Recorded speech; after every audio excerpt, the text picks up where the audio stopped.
Unmasking Hitler's Mind. Adolf Hitler, a simple corporal demobilized after World War I, finds himself at a crossroads. With no prospects for the future, he clings to the only thing he has left: the army. Captain Karl Mayer notices Hitler's talents and recruits him for intelligence and propaganda services. Hitler discovers his gift for speaking and rises through the ranks of the German Workers' Party.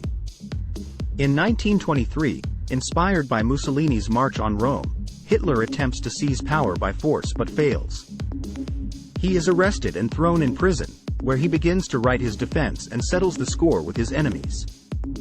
In prison, Hitler finds unexpected fame and a new lease on life. Treated like a star, he receives gifts, visits from celebrities, and access to newspapers.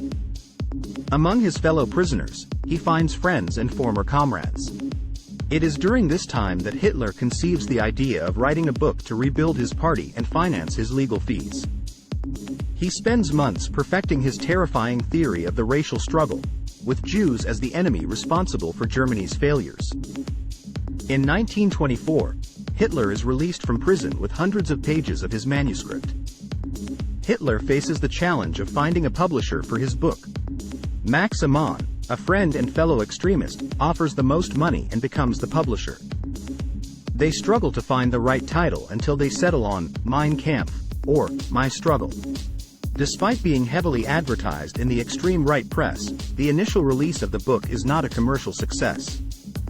Only a few thousand copies are sold to Nazi supporters.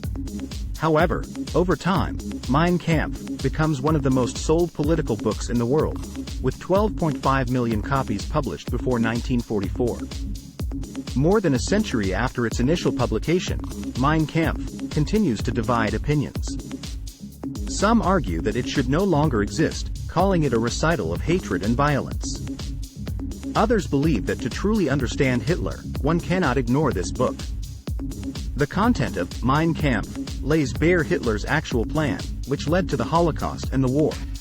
It remains a chilling reminder of the twisted mindset of one of history's most notorious figures.